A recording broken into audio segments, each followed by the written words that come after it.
ओम बापू नंदा चौर वालिया आपकी सदा ही जय। बोले बिहारी लाल की जय। हरि सुंदर नंद मुकुंद हरि नारायण हरि ओम। हरि सुंदर नंद मुकुंद हरि नारायण हरि ओम। हरि केशव हरि गोविंद हरि नारायण हरि ओम। हरि केशव हरि गोविंद हरि नारायण हरि ओम। हरि सुंदर नंद मुकुंद हरि नारायण हरि ओम। हरि नारायण हरि ओम। हरि नारायण हरि ओम। वाके बिहारी लाल की जय। जुगल जोड़ी सरकार की जय। आज बहुत ही सुंदर दिन है और बुद्ध भैया ने जैसे चर्चा का विषय भी चर्चा के लिए प्रभु चर्चा के लिए भी दिन रखा है। तो पहले तो मैं थोड़ा सा बताती हूँ कि आज मैं श्लोक की हाजिरी क्यों लगा रही हूँ, क्योंकि विस्तृत तो हम बाद में करेंगे। मेरी काफी दिन से ऐसे तबीयत थोड़ी अप्स डाउन चल रही थी, लेकिन कल अचानक ऐसे हुआ। मैं थोड़ा डाइसी थी कि मैं बैठूं कि नहीं बैठूं, बार बार ऐसे हो रही था। तो पीछे मेरे घर के पीछे ही पास से एस्कॉन के जा रहा था। तो मुझे लगा भाई पद यात्रा जैसे निकलती है, तो मैं सुन रही थी और वो पद यात्रा करते करते वहीं पीछे कहीं बैठ गए। जैसे पीछे मॉल बना हुआ है तो उसके पास ही वो बैठ गए।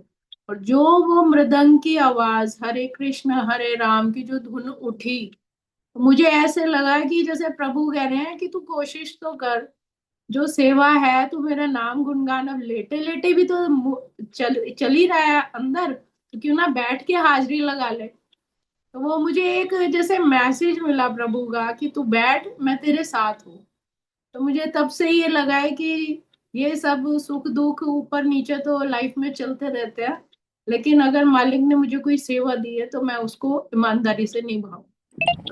तो शुक्राना है मेरे मालिक का। मैं बहुत शुक्रगुजार हूँ अपने सदगुरु का, अपने इष्ट का, प्रभु का, कि वो मुझे जब भी कुछ माइंड में डिस्ट्रैक्शन होती है, कुछ भी डाइसी होता है, तो वो मुझे बता देते हैं कि इधर चल, इधर छोड़ दे। तो इसीलिए मैंने सोचा आज फिर श्लोकों के द्वारा प्रभु को याद किया जाता है, उनको चिंतन करते हैं। बहुत सुंदर। तो ये भी आपका जो सोच भी सुंदर है ना, इसलिए इसने आपको ऐसा लगा कि ये मैसेज मुझे आ रहा है ना। ये तो सुंदर सोच भी आपकी बड़ी सुंदर है। ये बड़ी है इस बात की आपको बधाई है। हाँ जी। प्रभु किसी ना किसी रूप में तो आके मैसेज देते ही हैं। तो मुझे बड़ा अच्छा लगा जो ऐसे पास में धुन भी बज रही थी, और जितनी देर मैं बैठी हूँ श्लोक के लिए उतनी ही साथ में सत्संग भी चल रहा था पीछे पीछे। वाह मुझे वाह। सुना भी दे रहा था कि हाँ बैठे हैं, और जैसे ही मेरे श्लोक समाप्त हुए वो भी वहां से चले गए थे। माय इसलिए गॉड। जो प्रभु होते हैं, तो मतलब मुझे बड़ा कुछ अजीब सा लगा कि ये क्या था कि आए, बैठे और थोड़ी देर में चले भी गए। तो ये कमाल। प्रभु कृपा ही होती है कुछ ना कुछ समझाने के लिए। ज्ञानी है हम, हमें हर चीज में कुछ ना कुछ समझाना पड़ता है, अपने आप दिमाग में नहीं आती चीजें। तो बहुत शुक्रगुजार है मालिक के। Very nice. धन्यवाद प्रभु, धन्यवाद। वेरी नित्य नाइस। प्रतिदिन आप हमारे साथ रहते हैं और हमें सुबुद्धि देते रहते हैं, बुरे कर्मों से बचाते हैं, उसके लिए आपका कोटि कोटि धन्यवाद। बिल्कुल वेरी बिल्कुल। नाइस। ओम बापू नंदा चौर वालिया आपकी सदा ही जय। युगल जोड़ी सरकार की जय। वसुदेव सुतं देवं कंस चाणूरमर्दनं देवकी परमानन्दं कृष्णं वन्दे जगद्गुरुं। कृष्णं वन्दे जगद्गुरुम्। ओम श्री परमात्मने नमः। श्रीमद् गीता अथ त्रयोदशोऽध्यायः। 13वां अध्याय क्षेत्र क्षेत्रज्ञ विभाग योग। इसमें 18 श्लोक तक हमने श्रवण किए, आज 19 और 20 दोनों एक साथ। आ रहे हैं, बहुत सुंदर श्लोक। पिछले श्लोक में हमने श्रवण किया था कि भगवान उपदेश दे रहे हैं कि जो परमपिता परमात्मा है, हालांकि वो स्वयं ही परमात्मा स्वरूप है, लेकिन इस वक्त वो अर्जुन के सामने एक गुरु के रूप में है, और उसको ये ज्ञान दे रहे हैं कि जो परमपिता परमात्मा है वो सब ज्योतियों की भी ज्योत है, सब प्रकाशों का वो प्रकाश है, और परमात्मा ज्ञान से ही जाना जा सकता है। परमात्मा को बोध से जाना जा सकता है, तत्व ज्ञान से प्राप्त कर सकते हैं। भगवान सबके हैं, सभी के अंदर निवास करते हैं। जितने भी प्राणी दिखाई देते हैं सबके अंदर अलग अलग स्वरूप में विद्यमान है।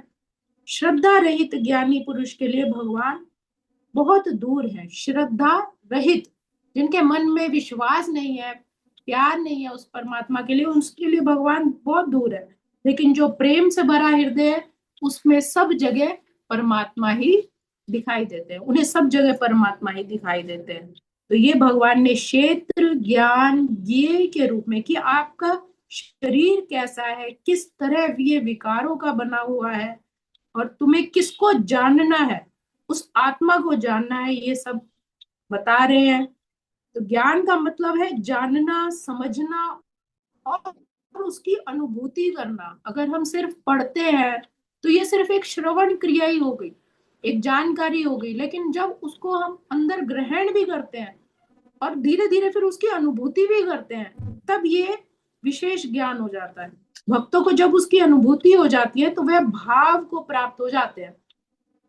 एक जैसे सीधा भजन गा रहे हैं, बस उसकी धुन में लय में है, और कोई कोई होते हैं कि भजन में इतना खो गए कि सुध बुद्धि नहीं रही, आंखों से अश्रु बह रहे हैं या नाचने लगे, तो वो जो अवस्था होती है भाव वाली, तो भगवान कह रहे हैं कि फिर वह तुम ही हो जाते हो।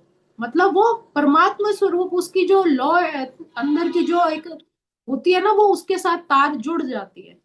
तो उसको जानने और प्राप्त करते करते वह भी परमात्मा ही हो जाता है। अगर उसी सच्ची लगन से वो निरंतर भजन सिमरन करता रहे, नाम जप करता रहे उसके अंदर श्वासों में, तो वो भी परमात्मा स्वरूप हो जाता है। और हमने अपने सदगुरुओं को इसी स्वरूप में देखा, एक साधारण होते हुए भी उनका जो प्रेम था परमात्मा के प्रति, उन्हें भी वो परमात्मा बना दिया।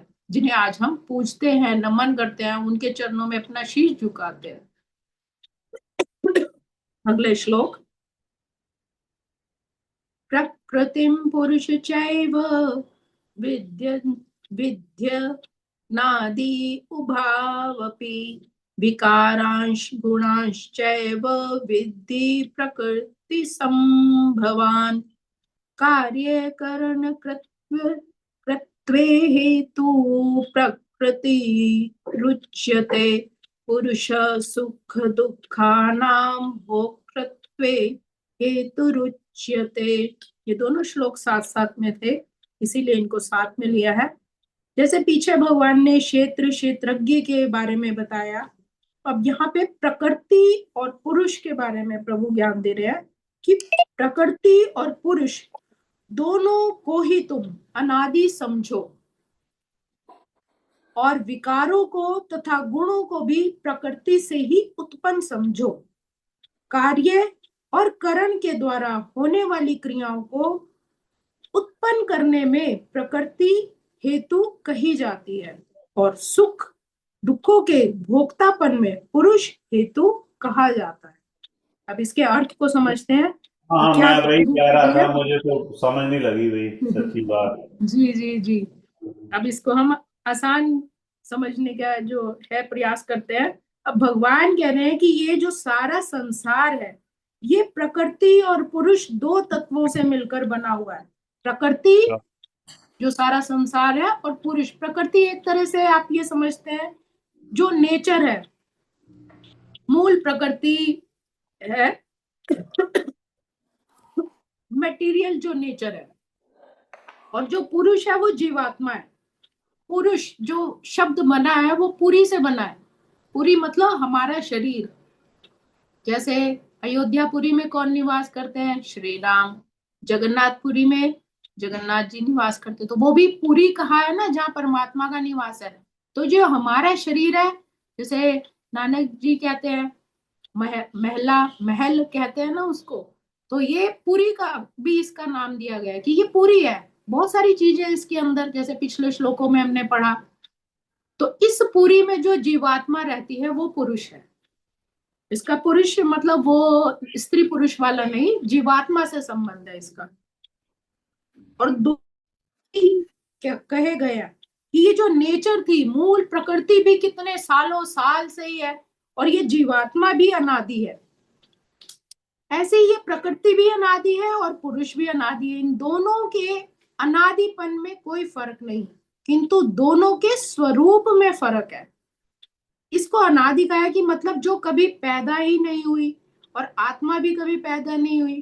प्रकृति यहाँ पे जो है उसको ऊर्जा भी कह सकते हैं, कि जो ऊर्जा इस संसार में विद्यमान है। जैसे प्रकृति गुणों वाली है और पुरुष गुणों से सर्वथा रहित है। प्रकृति में अनेक गुण हैं, लेकिन जो पुरुष, जो जीवात्मा है, वो गुणों से रहित है। प्रकृति में विकार होता है और पुरुष में विकार नहीं होता। मतलब जीवात्मा में कोई विकार नहीं होता, लेकिन प्रकृति में विकार होता है। प्रकृति में विकार क्यों कहा गया है?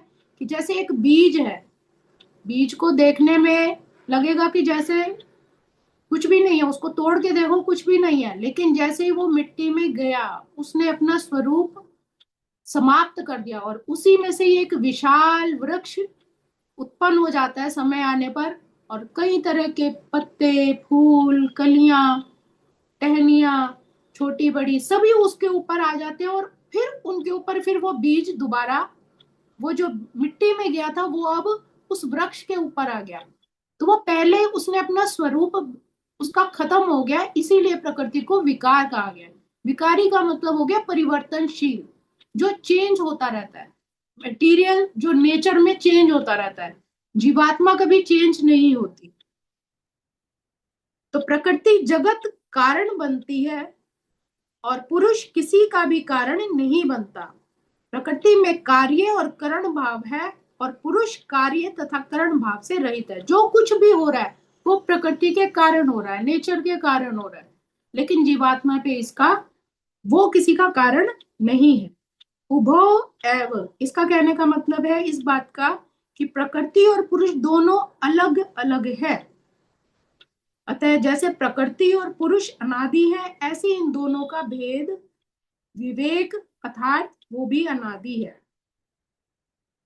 विकरांश गुणांश वृद्धि प्रकृति संभाव, इच्छा, द्वेष, सुख दुख, संघात, चेतना, गति, इन सातों विकारों और सत्व रजतम, इन तीनों गुणों से ही प्रकृति, इन सब गुणों को भगवान कहते हैं प्रकृति से ही उत्पन्न जानो। हमारी जो इच्छाएं हैं, जो द्वेष है, जो सुख दुख है, जो चेतना है, घृति, किसी चीज को धारण करने की, धैर्य की है, और सतरज गुण है, ये सब प्रकृति से ही, नेचर से ही उत्पन्न होते हैं। इसका मतलब है कि पुरुष विकार और गुण रहित है। अब ये नेचर से, प्रकृति से उत्पन्न क्यों इसको कहा गया है? क्योंकि ये बदलते रहते हैं, हमारी इच्छाएं बदलती रहती हैं, हमारे सुख दुख बदलते रहते हैं, इसलिए इनको प्रकृति से भगवान ने कहा है कि ये प्रकृति से सब उत्पन्न होते हैं। और पुरुष जो है इसमें कोई विकार नहीं है, क्योंकि पुरुष केवल दृष्टा है। हमारे साथ जो भी सुख दुख होता है वो मन के अंदर होता है। आज मैं बहुत खुश हूँ, वो मन के कारण। आज मैं बहुत दुखी हूँ, वो मन के कारण। जो अंदर हमारा दृष्टा भाव है वो तो उनको देख रहा है, लेकिन हम सब कुछ अपने ऊपर ले लेते हैं, तो तब हम उसका अनुभव, मतलब उससे हम फिर प्रभावित होते हैं। कार्यकरण कर्मन्ते हेतु प्रकृति रुच्यते, आकाश, वायु, अग्नि, जल, पृथ्वी, शब्द, स्पर्श, रूप, रस, गंध, ये सभी जो है महाभूत और विषय, ये सब कार्य हैं। श्रोत, त्वचा, नेत्र, रसना, घ्राण, वाणी, हस्त, पाद, उपस्थ और गुदा तथा मन, बुद्धि, अहंकार, ये 13 तरह के अंत बाह्यकरण जो है वो करण है। इन सब के द्वारा जो कुछ भी क्रियाएं होती हैं, उन सबको उत्पन्न करने में प्रकृति ही है।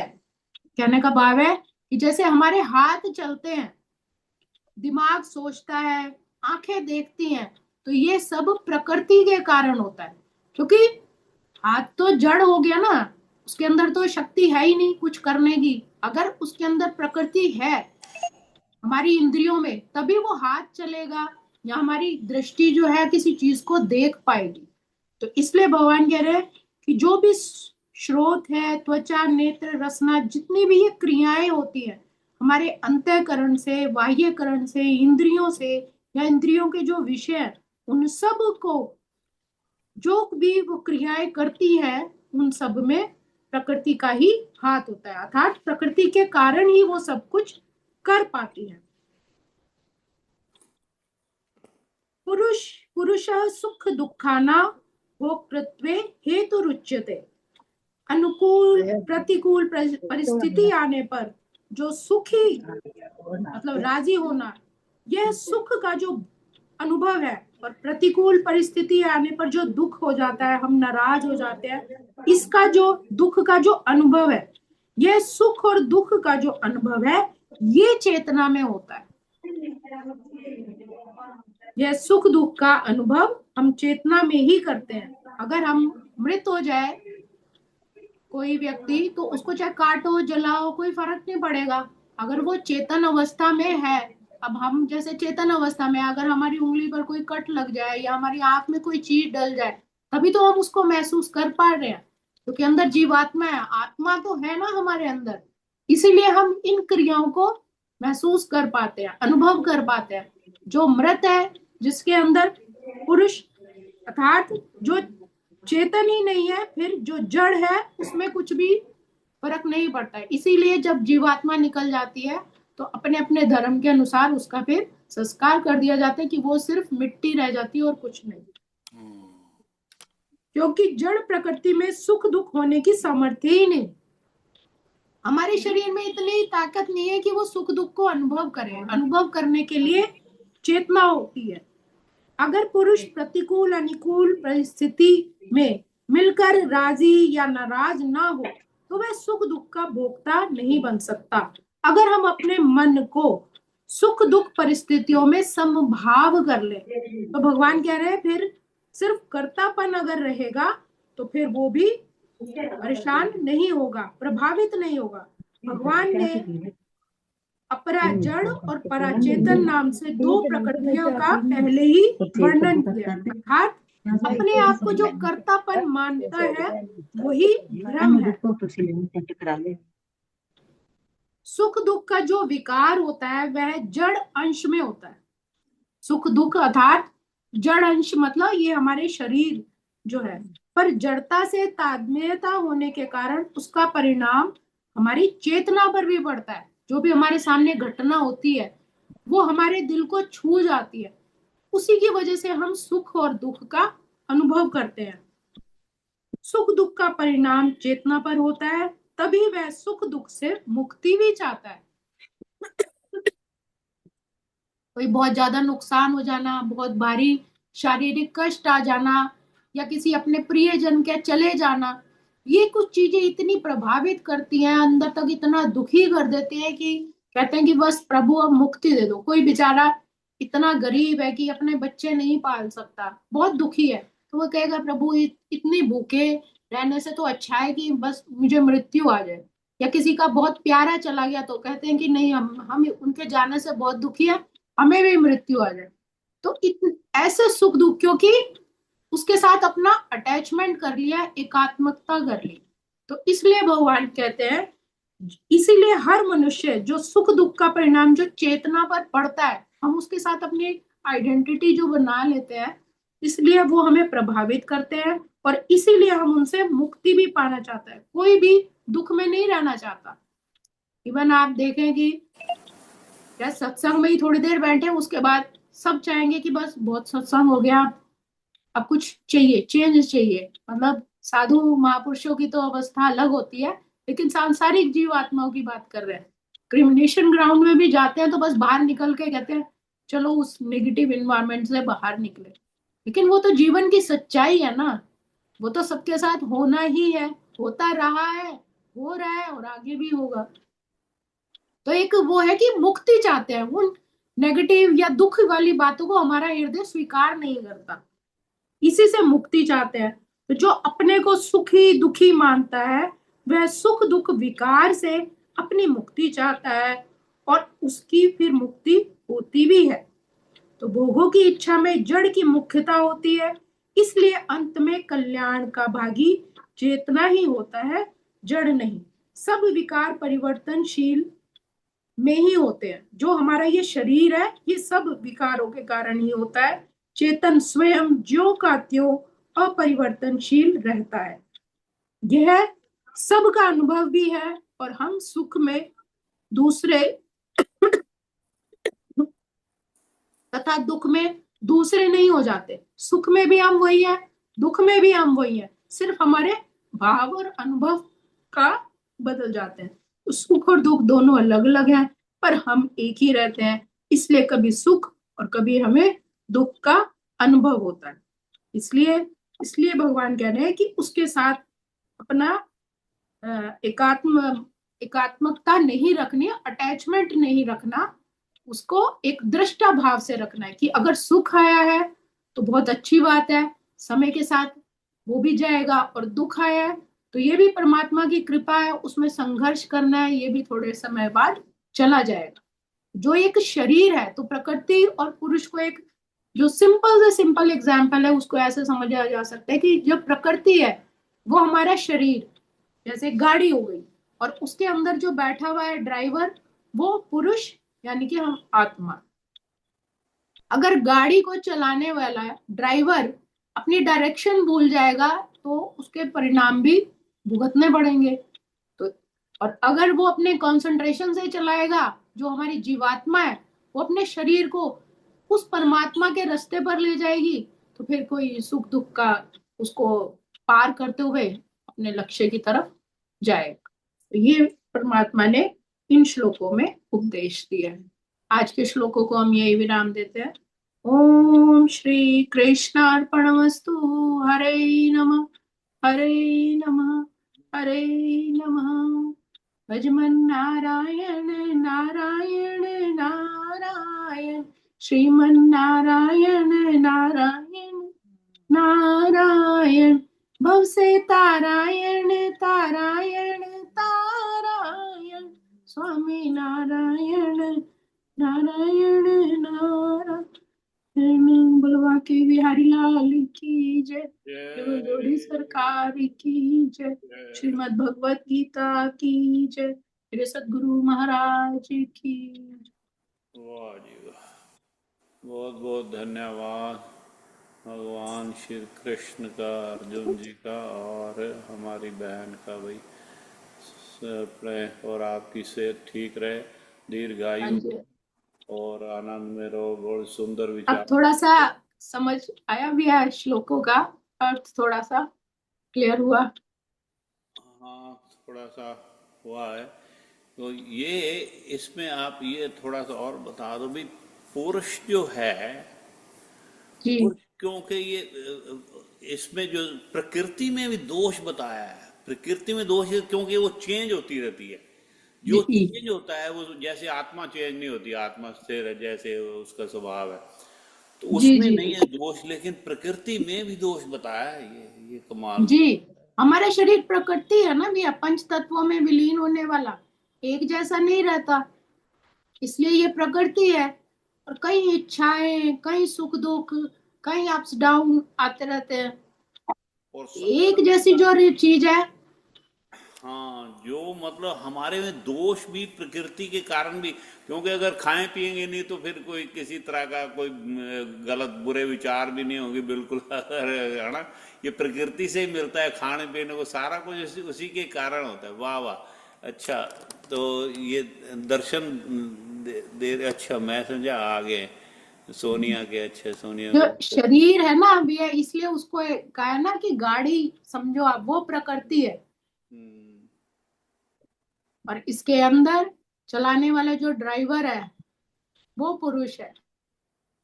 हम्म, चला तो वही रहा है, उसी की रोशनी से चल रहे हैं। बस ठीक। अहंकार करके बैठ जाते हैं कि मैं कर रहा हूं, मेरी शक्ति है, मेरे में ही ताकत है। अगर आज बीमारी हो जाए तो फुस सारी ताकत निकल जाती है, आप दोबारा अपने आप को ठीक नहीं कर सकते।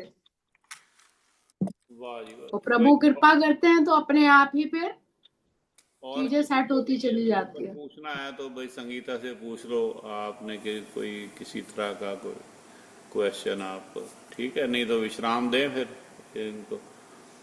और बांके बिहारी लाल की जय, श्रीमद् ठीक है। भगवद गीता की जय।